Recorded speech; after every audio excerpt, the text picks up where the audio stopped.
Es seguro que hasta estas islas llegaron en los viejos tiempos algunos navegantes, parece que muy pocos. Todos los conocimientos apuntaban a que hacia el final de la singladura se encontraba el océano tenebroso. Y por el Mare Nostrum circulaban todo tipo de historias.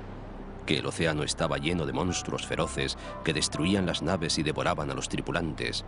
Que en cualquier momento se desataban gigantescos remolinos y tempestades provocadas por airados dioses. O que una vez llegados al borde del mundo, que se creía un disco plano, los imprudentes marinos caerían al abismo. Los escasos navegantes que hasta aquí vinieron y los más escasos que consiguieron regresar para contarlo, rodearon estas islas de una leyenda de magia y misterio.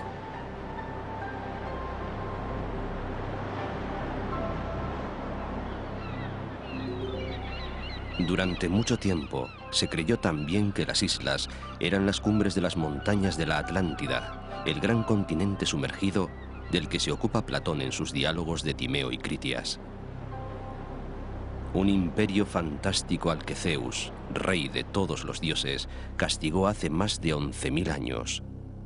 Parece que aquellos gigantes, paladines de la justicia y la paz, descubrieron uno de los secretos más terribles del Olimpo, la energía cósmica capaz de destruir al ser humano, y se volvieron belicosos e injustos. En el transcurso de una sola noche, maremotos y erupciones volcánicas destruyeron la gran isla donde habitaban los atlantes, en el más grande cataclismo natural que habían visto los siglos.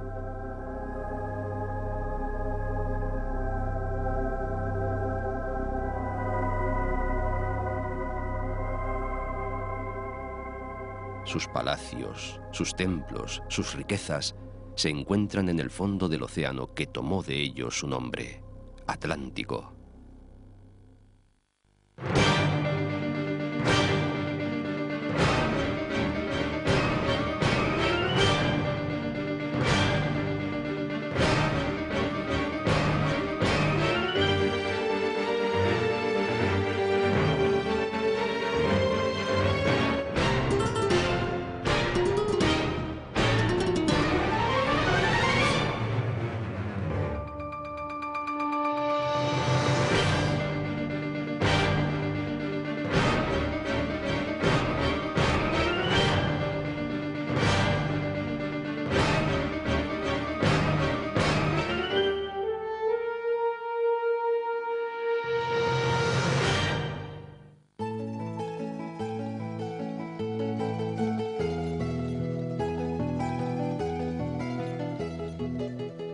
Las 7 islas de Canarias son un todo que mira hacia el océano al tiempo que dialoga con otros mundos.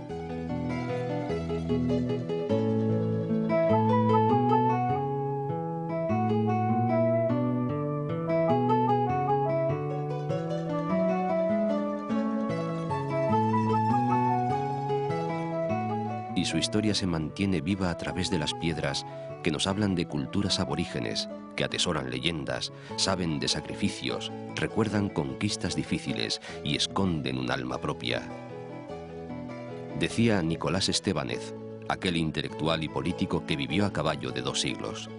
Mi patria es una isla, mi patria es una roca, mi espíritu es isleño como los riscos donde vi la aurora.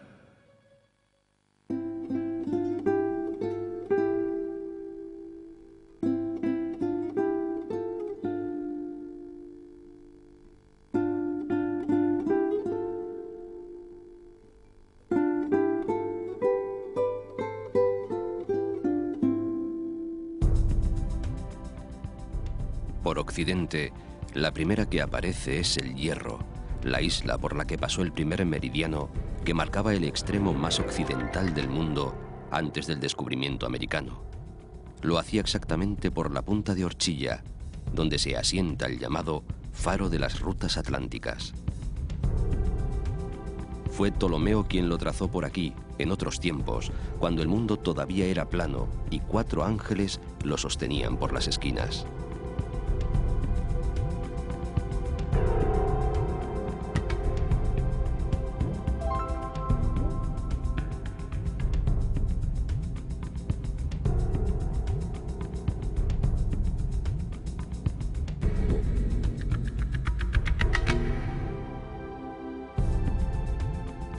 El Julán es una ladera empinada, rasgada desde hace millones de años por barrancos inhóspitos.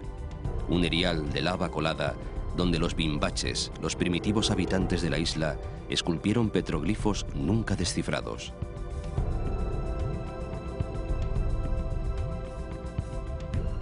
Los contempla, quién sabe desde cuándo, el Mar de las Calmas, hoy reserva marina, beneficiario de corrientes y vientos que le permiten acoger en sus aguas transparentes y tranquilas una fauna macaronésica que es a la vez mediterránea y tropical. El herreño Juan Pedro Castañeda asegura que en este mar se esconden oscuros prodigios, responsables de que a veces se pueda cruzar y a veces no. Un mar mágico que carece de olas. La superficie, verde y traslúcida, es semejante a la esmeralda.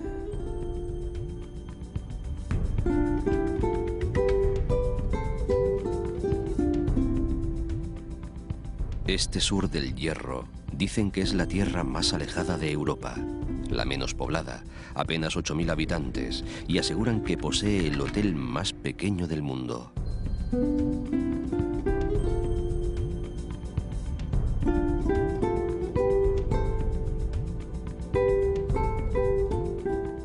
Tahibike y Las Casas se sitúan en lo alto de unos farallones que ponen límite a un frondoso bosque con centenarios pinos canarios, colgados de los acantilados que se desploman sobre las playas y la bahía.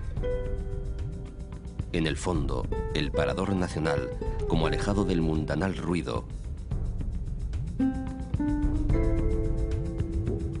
atisbando al Roque Bonanza, que se eleva vertical sobre el suelo oceánico.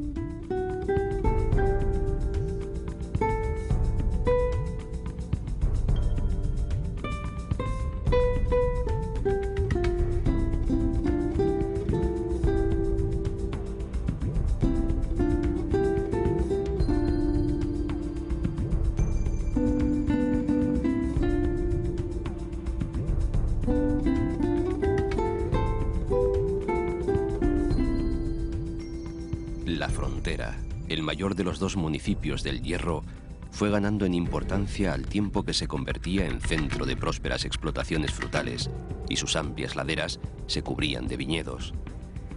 Sus caldos, criados al abrigo protector del Lapilli y el campanario exento de su parroquia, son los símbolos de este caserío afortunado. En el Pozo de la Salud, fuente de milagros, las aguas tienen propiedades para curar el cuerpo y dicen que hasta el espíritu.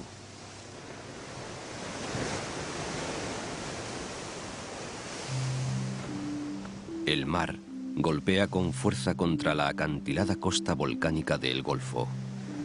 La erosión la ha modificado creando pequeños estuarios, excavando cuevas, diseñando surtidores, arcos y raras figuras de lava, cuyos trazos dibujan un litoral insólito. Por los roques de Salmor, Hierro es definitivamente atlántica, con su flora propia y una fauna milenaria, los extraños lagartos perdidos en los entresijos del tiempo.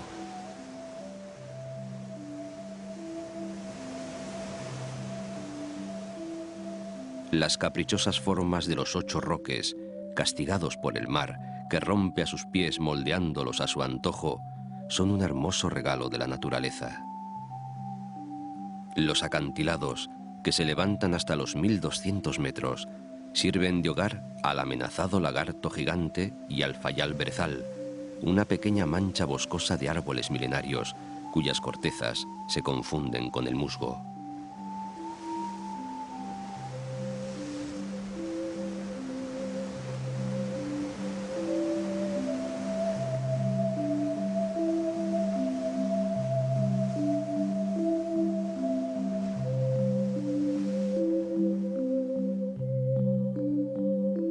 Valverde es la única capital del archipiélago alejada de la costa.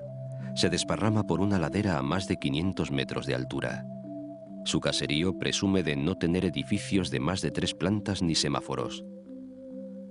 Muchos días parece que se esconde bajo las brumas del alisio, ese viento húmedo y fresco que compensa el calor casi tropical, la misma brisa suave que hizo posible el milagro del Garoé, el desaparecido árbol santo que condensaba el agua en la espesura de sus ramas para dejarla caer en las pocetas que los bimbachos serreños cavaban al pie.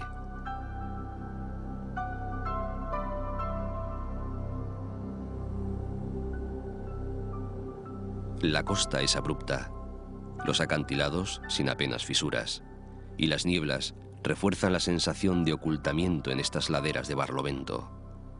En realidad, la que de verdad está oculta es la legendaria isla de San Borondón, isla fantasma, misteriosa, destino final en el viaje de San Brendan, aquel monje irlandés que andaba en la búsqueda de la tierra prometida de los bienaventurados, las islas de la felicidad y la fortuna.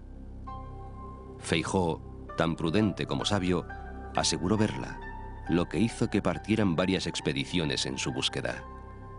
Unamuno, tan suspicaz como descreído, precisaba: entre ellas, navegaba también aquella fabulosa isla errante de San Borondón, la del santo irlandés, que allá, entre los hielos del polo, encontró a Judas el traidor, que salía cada año, el día de Navidad del infierno, para ir a refrescarse.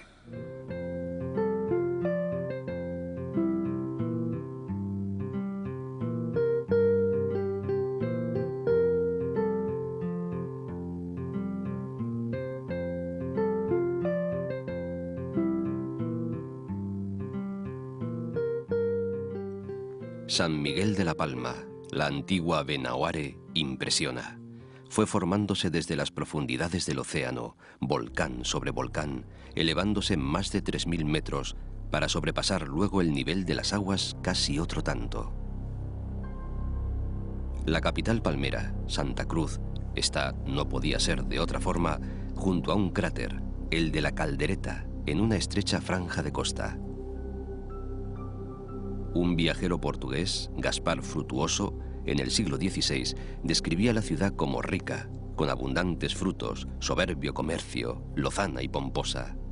Y no lo decía en vano, pues pronto se instalaron aquí astilleros y el puerto desarrolló una intensa actividad comercial con enlaces marítimos a Europa y América. Tanta prosperidad atrajo la codicia de famosos corsarios, como el francés Jean de Bois, Pata de Palo, que en 1553 saqueó e incendió la ciudad, destruyendo importantes monumentos y archivos.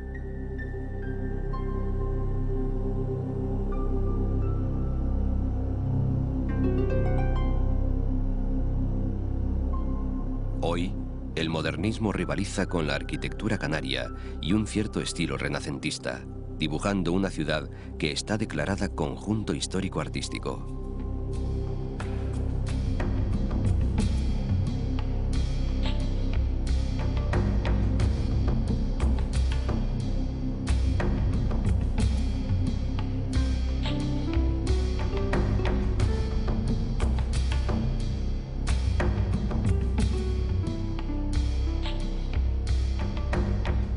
Hacia el norte, tajos, montañas, playas de arena negra y bosques milenarios de laurisilva. Las cresterías de Taburiente, límite de casi todo, se esconden entre nubes y se rompen en barrancos. En menos de 12 kilómetros se precipita la tierra desde los 2000 metros al nivel del mar. Mientras, los alisios bailan su danza de viento entre laderas y barrancos, favoreciendo la humedad.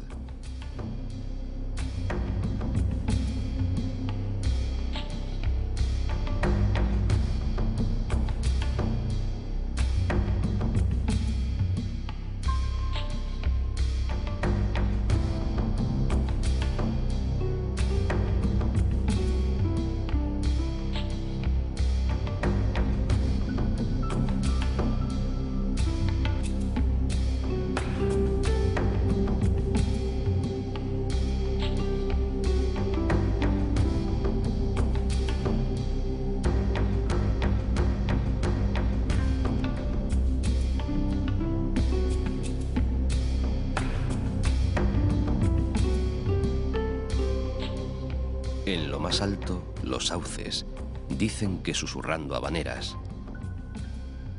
Las últimas cañas de azúcar destinadas a fabricar ron blanco, tostado y con miel, sobreviven casi perdidas entre los platanales. Aquí está la reserva de la biosfera del Canal y los Tilos, todo un tesoro de la naturaleza que merece la pena descubrir y conservar.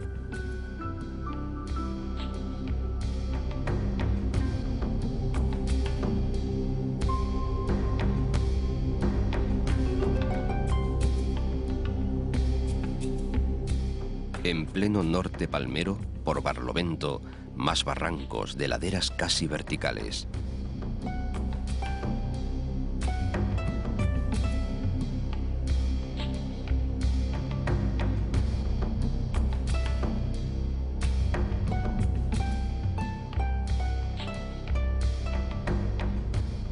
Y la villa de Garafía, uno de los pueblos más extensos y menos poblados de La Palma, que conserva todavía alguno de aquellos molinos que servían para elaborar el gofio.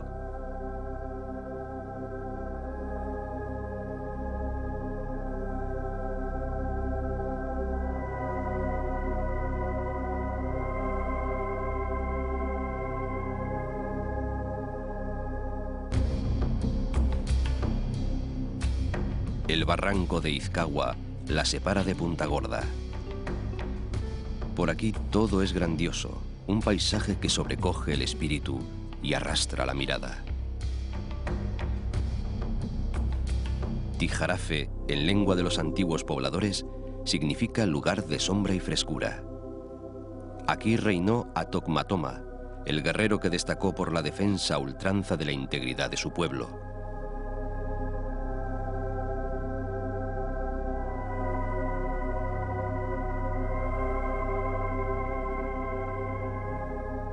A la capital aborigen se la llama también Candelaria en honor a la patrona.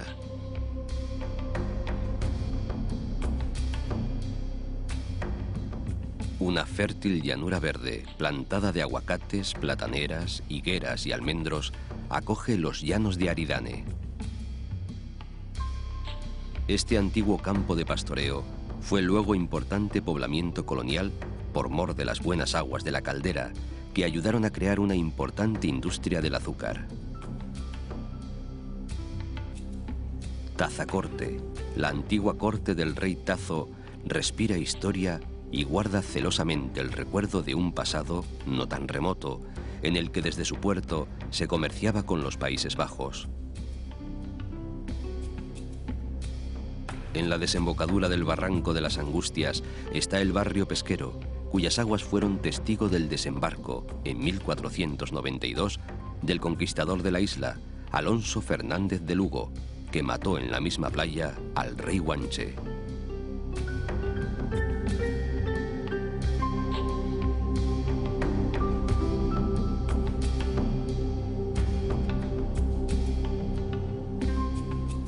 Y Puerto Naos, que es el centro turístico de la comarca.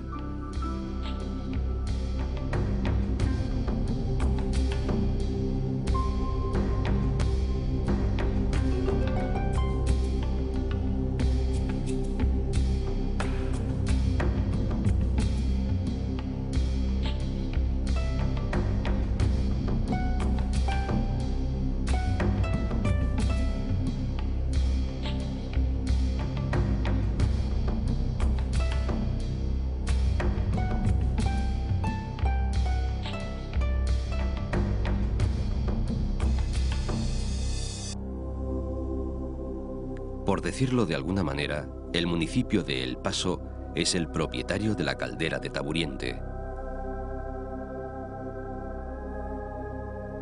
El vértigo, el abismo y el desierto te dieron su belleza conjugada, y como un mundo hacia otro mundo abierto, brotabas de la entraña desgarrada. En el mismo corazón de una isla que se asemeja precisamente a un corazón alargado, se encuentra este enorme cráter de más de 1500 metros de profundidad, 10 kilómetros de diámetro y 20 de circunferencia. Este fue el Menceyato de Aceró, la patria de los Benahoritas, antiguo refugio del rey Guanche Tanausú, que solo pudo ser vencido con la traición.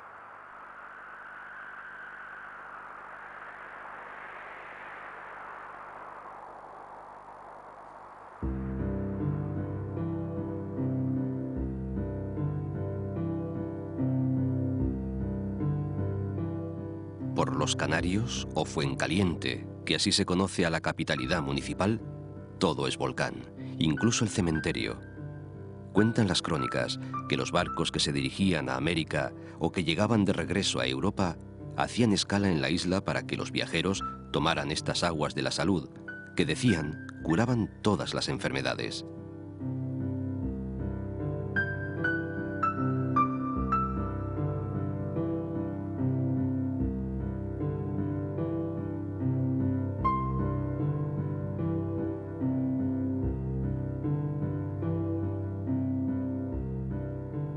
La Fuente Santa la sepultaron las lavas del volcán San Antonio, que reventó por última vez allá por el 1678.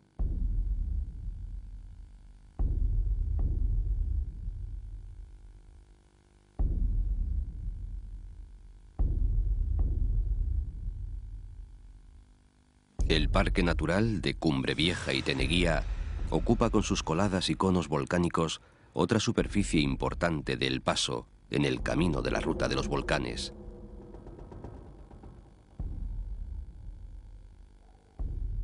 La última erupción del Teneguía es más reciente. En 1971, sus lavas descubrieron al mundo el espectáculo sobrecogedor de una tierra enfurecida y avisaron de la belleza de esta isla verde, exuberante, generosa y hasta entonces casi desconocida. El Teneguía aún desprende calor. Es como si quisiera mantener vivo en el recuerdo aquellos 22 días de erupción, la génesis de varios centenares de hectáreas que son las últimas y más nuevas tierras de las islas.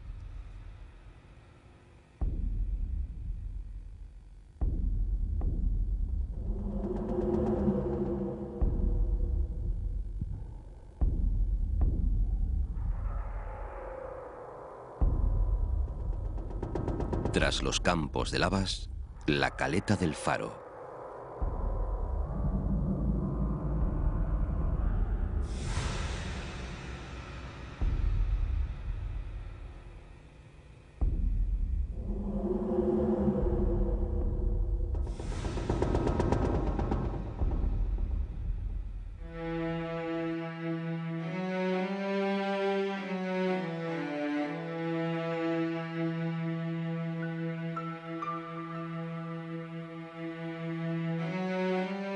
En La Palma, la vida discurre de distinta forma al resto del mundo. Aquí parece que corre más despacio el tiempo, que se mide por las cosas más sencillas, los gestos más nimios. Si acaso, la frontera del ayer y el mañana la marca la maduración de los plátanos en el valle de Aridane o Tazacorte.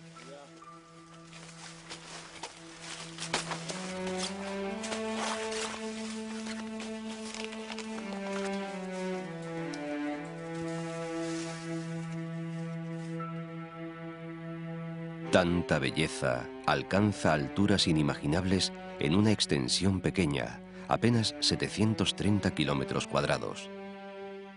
A 2.426 metros de altitud está el Roque de los Muchachos, donde se ubica el Observatorio Astrofísico Internacional.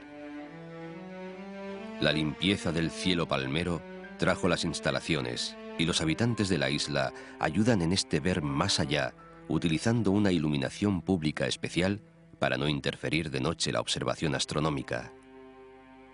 Hoy, desde la crestería de la Caldera, muy cerca del observatorio, son muchos los que levantan la vista al cielo para intentar ver y hasta abrir la puerta de las estrellas.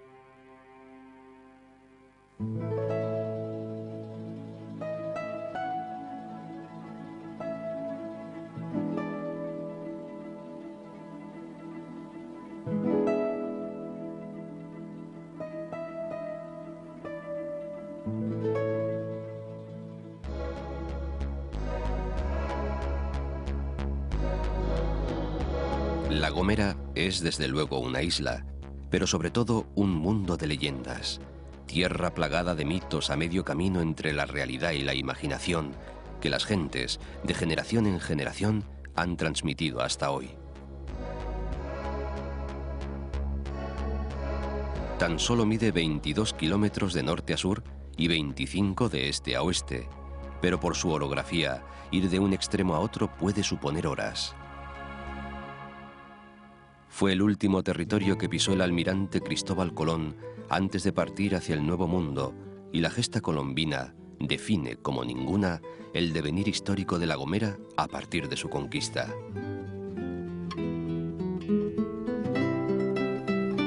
San Sebastián, villa y capital, es la entrada habitual a la isla, y a pesar de un aire moderno, a nadie se le haría difícil imaginar zarpando del puerto a La Pinta, La Niña y la Santa María.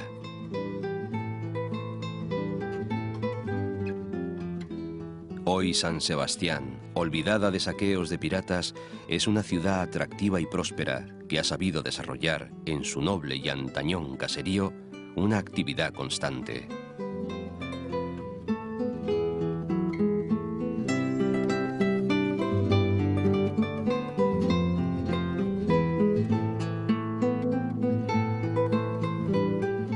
Hacia el norte, parajes cortados por profundos barrancos, un pétreo concierto de riscos para llegar al valle de Hermigua.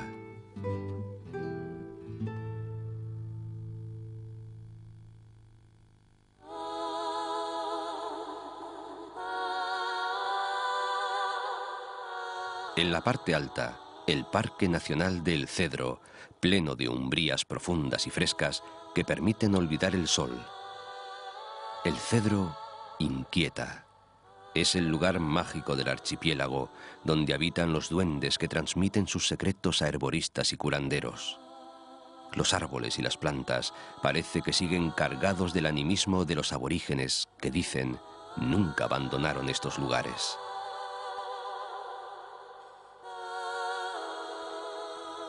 En La Gomera, a poco que se entre en su alma, se tiene la sensación de convivir con todas las generaciones de hombres y mujeres que aquí han vivido a lo largo de los siglos.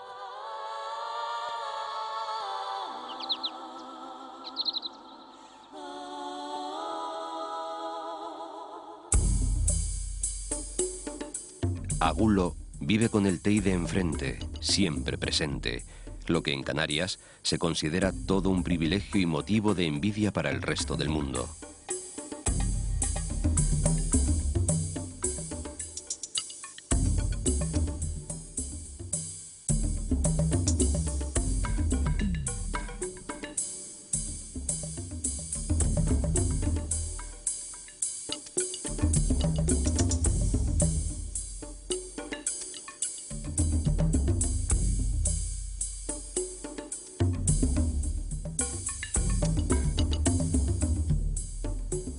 Mientras, Vallehermoso, el mayor de los municipios gomeros en cuanto a extensión, se ubica al pie del pintoresco roque El Cano.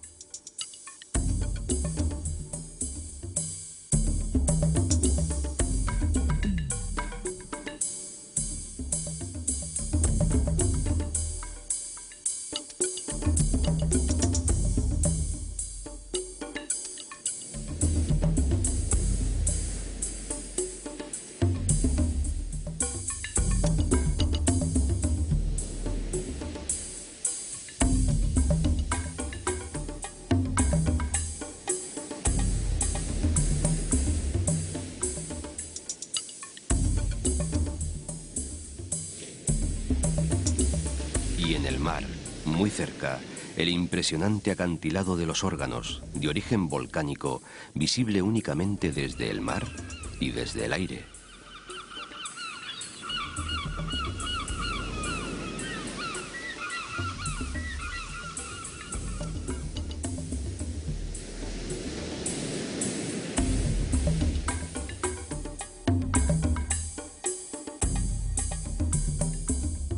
El nombre del Valle Gran Rey responde a la importancia del más poderoso de los reyes aborígenes y se sitúa en el fondo del barranco del mismo nombre. La tenacidad del campesino gomero trabajó las escarpadas laderas hasta convertirlas en terrenos llanos, tierras de cultivo. Los caseríos aparecen entre las terrazas. Los palmerales se elevan imponentes. Las plataneras llegan hasta la misma orilla.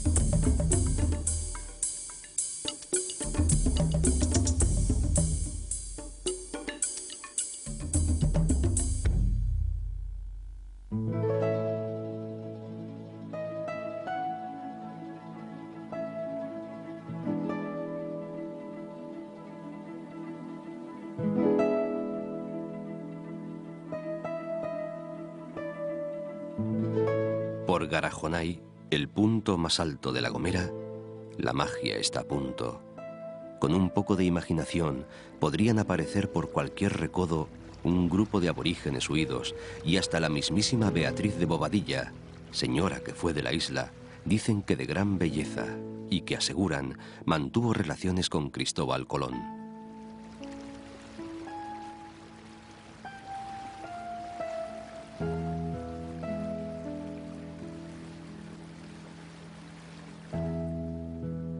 A escasa distancia de las desérticas costas saharianas se conserva este bosque, uno de los más singulares y emblemáticos de Europa. Escondido en el interior de la isla, vive todo el año envuelto por un manto de niebla que, subiendo desde el océano, se pega a las laderas y cumbres, impregnándolas de humedad y frescura.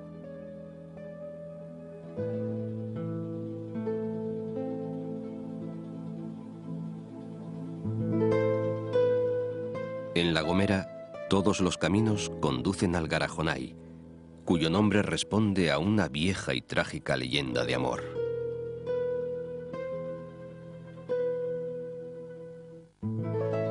Aconsejan vivir La Gomera despacio, buscar el atardecer, despertar en las crestas que apuntan al cielo, bucear en la niebla de Garajonay, escuchar las leyendas que sopla el viento, tratar de descifrar las palabras que encierran los silbos con que conversan de barranco a cumbre los isleños, degustar el jugo de las palmeras que, heridas de amor, destilan el guarapo, ese néctar de dioses con que se elabora la miel de la palma.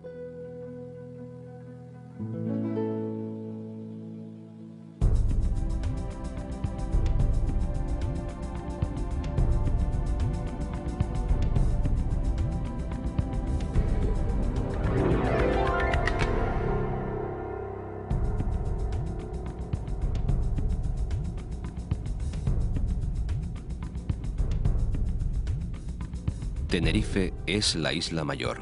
Comenzó a emerger del mar hace 7 millones de años. Las primeras noticias históricas se deben a los griegos. Luego, Dubái II, rey de Mauritania y aliado de Roma, la avistó en sus expediciones atlánticas y dijo que era de gran altura, con nieves en la cumbre, por lo que la llamó Nibaria.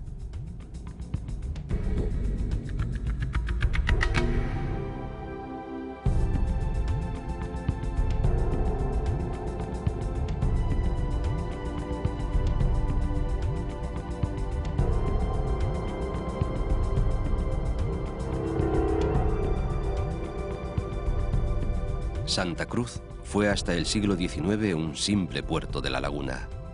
Hoy es la capital de la isla y de la provincia, moderna, de espaciosas ramblas, preñada de edificios coloniales en su parte vieja y con una mirada abierta al futuro en su modernidad.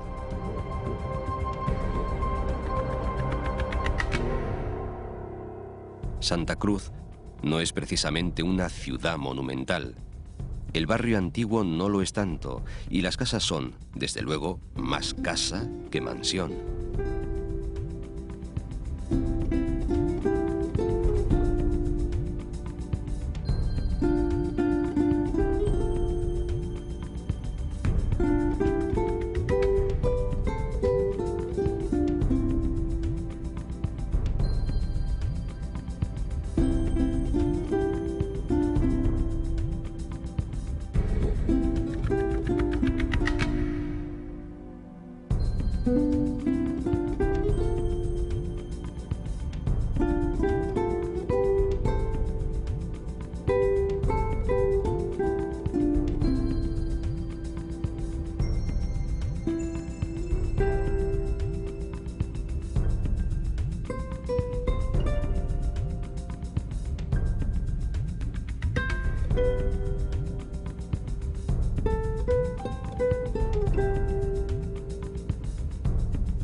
La ciudad fue desde el principio un puerto de mar abierto a todas las rutas y todas las corrientes, un punto de encuentro de comerciantes que venidos de numerosos países contribuyeron a crear una sociedad tolerante y liberal.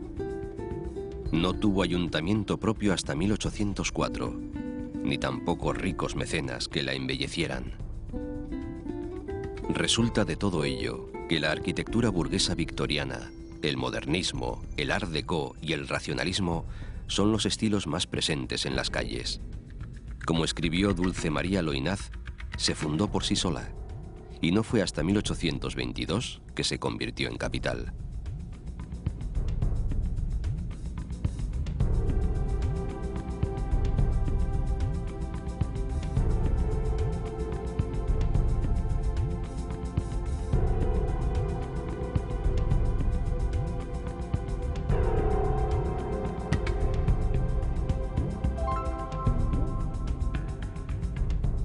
Las calles de Santa Cruz siempre van a dar al mar. Y es que el mar es un referente inevitable por la llegada y la partida continua de barcos que forman parte sustancial de su paisaje habitual. Pero la ciudad ya es mucho más. Sol, playas, medio ambiente, fiestas únicas como el carnaval, gastronomía, comercio, cultura. Aunque apenas se note, las cosas han cambiado mucho en Santa Cruz, que es ciudad de recuerdos y nostalgias, como corresponde a un lugar histórico, pero que es también ciudad moderna, urbe que apuesta por el futuro en el perfil de una nueva y espectacular fisonomía.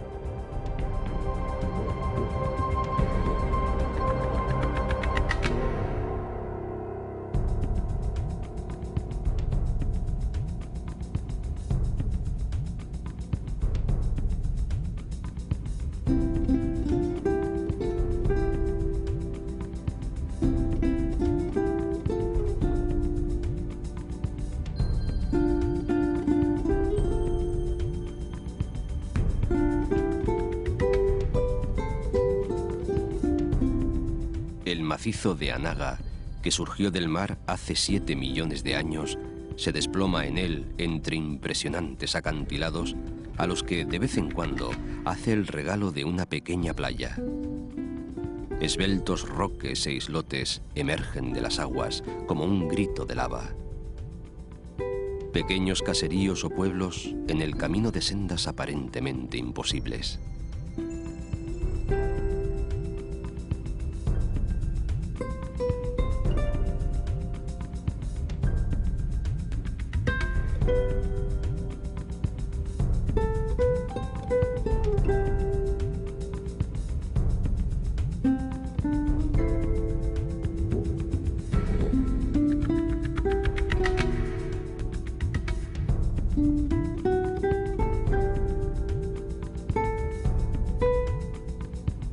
La Laguna fue la primera capital de la isla. La fundó a finales del siglo XV el conquistador y adelantado Fernández de Lugo, que había vencido la última resistencia guanche en el Realejo. Con tal motivo, se erigen la cruz de piedra y la ermita de San Cristóbal en el lugar donde más cruenta fue la batalla que acabó con la vida del Mencey Bencomo y de su hermano Tinguaro. Por sucederse todo en el día de San Cristóbal, tomó ese nombre la ciudad, mientras su apellido le viene de una pequeña laguna del valle de Agüere.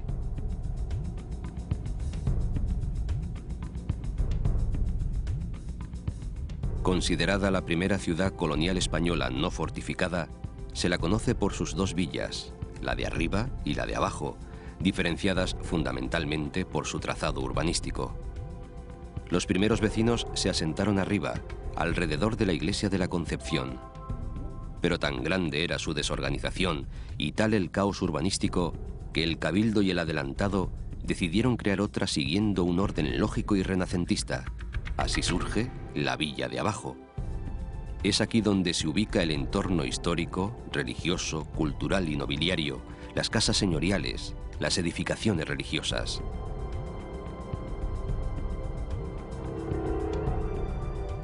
Declarada ciudad Patrimonio de la Humanidad, es siempre un lugar por descubrir.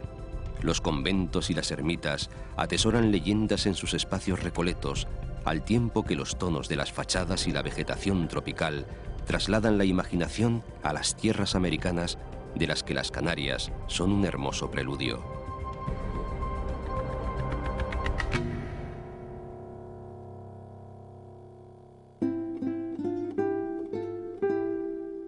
Hacia el oeste, Tacoronte, uno de los 9 menceyatos prehispánicos, conserva su nombre primitivo proveniente de la palabra guanche tagoro, lugar de reunión y consejo.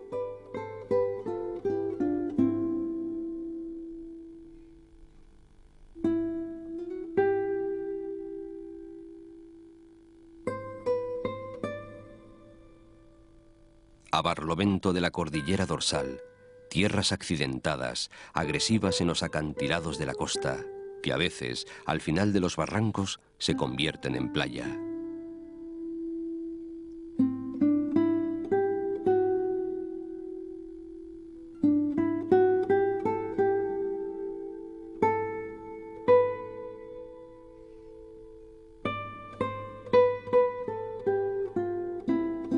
La Orotava, villa que da su nombre a un valle singular y mítico, se apiña en torno a la iglesia de Nuestra Señora de la Concepción.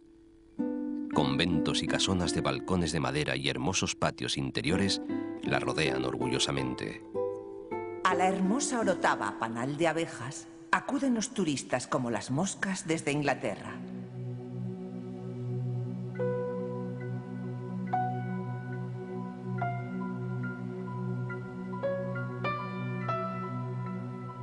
En el año 1706, una erupción volcánica sepultó el puerto de Garachico, el más importante de la isla de Tenerife en esa época.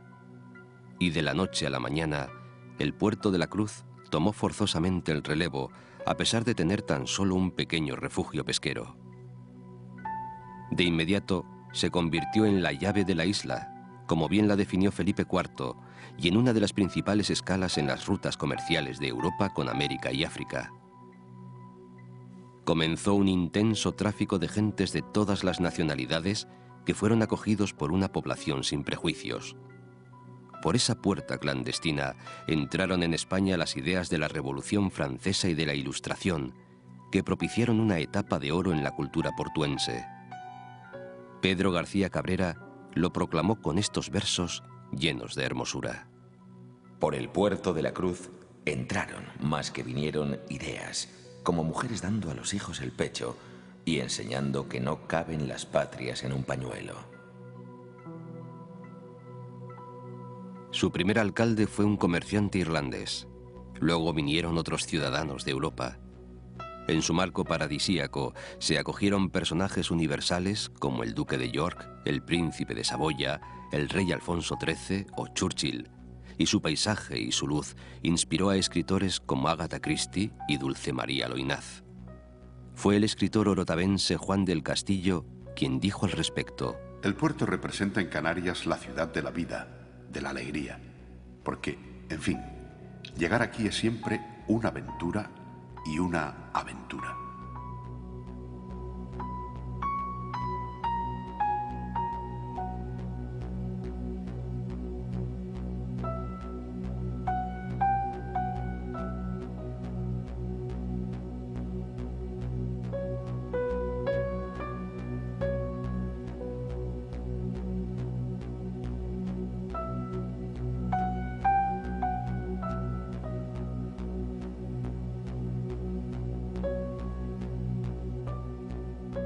Los Realejos, agrícola y rodeado de plataneras, sirvió de escenario en su día a la última batalla de la conquista.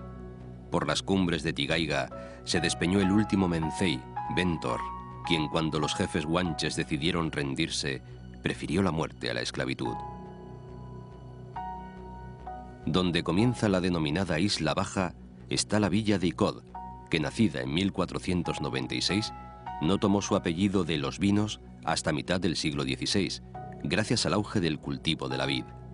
Es tan fuerte el aroma del Malvasía de Tenerife que se les mete en Londres a los ingleses por las narices. Pero además de los vinos más característicos de la isla, cuenta en su haber con el drago milenario, el árbol emblemático de Canarias, uno de los seres vivos más ancianos del mundo, con una edad estimada en 1000 años.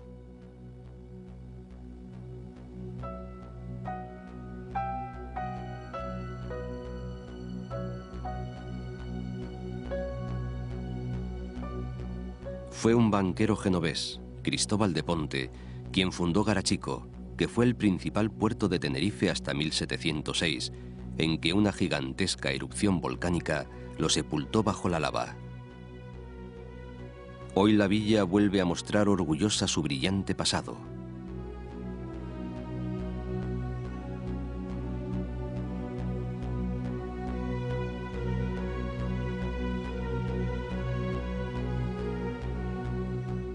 La tranquilidad se apodera del paisaje por la Isla Baja, Buenavista, fundada en 1513, siendo reina de España doña Juana la Loca.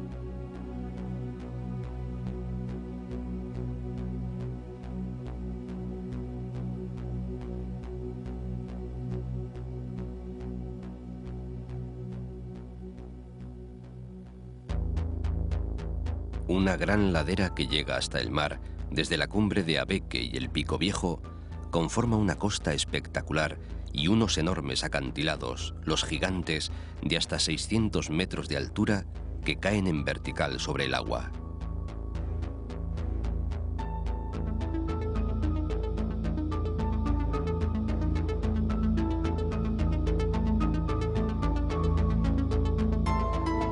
El sur tinerfeño es otra cosa.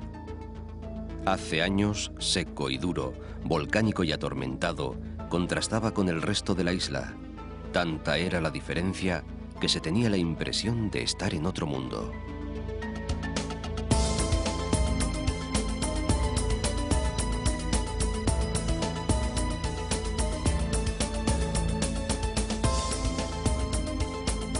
Hoy, gracias a las aguas llevadas y a la dedicación turística, ofrecen un aspecto distinto sin perder por ello el atractivo de las grandes llanuras. Verde que pelea con el azul del mar. Es también el sur de los grandes hoteles, de los centros comerciales, los lujosos puertos, el ocio y el descanso, las diversiones nocturnas y la actividad frenética.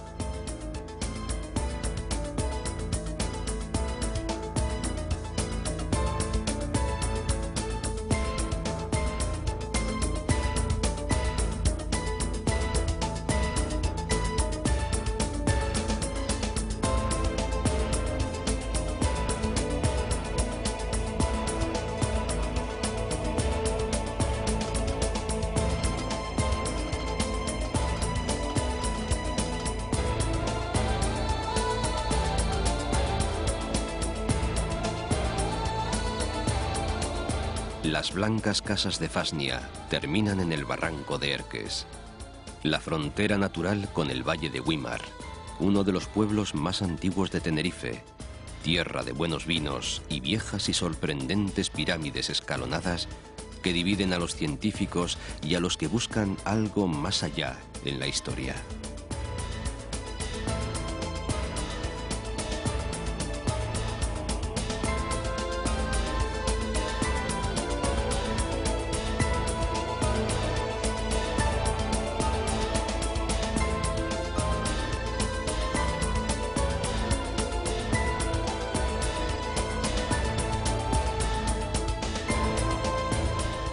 Por Candelaria, la leyenda de los guanches se ha unido a la tradición religiosa de los conquistadores en una conjunción que explica la devoción de los tinerfeños por su Virgen. La más bonita, la más morena, la que extiende su manto desde la cumbre hasta la arena. En la plaza están las estatuas de los 9 menceyes guanches, junto al mar, que da vida a las islas, bajo la mirada atenta del Teide.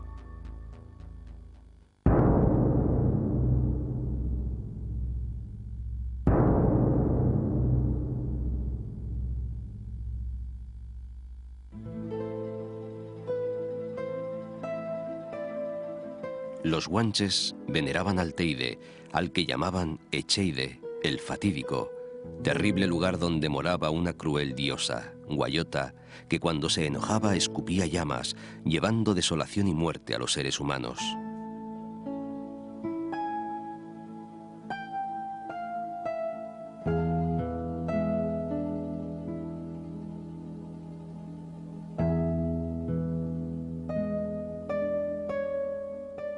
El gran Humboldt, más científico, contaba de su visita a la cumbre del Teide. ¡Qué fantástico lugar! No solamente se descubre un horizonte inmenso de mar, elevado sobre los más altos montes de las islas adyacentes, sino que también se ven las selvas de Tenerife y la parte habitada de las costas con una proximidad propia para producir los más hermosos contrastes de forma y color. Si su cráter, medio apagado desde ha siglos, lanzara gavillas de fuego, el pico de Tenerife, semejante a un faro, dirigiría al navegante en un ámbito de más de 260 leguas.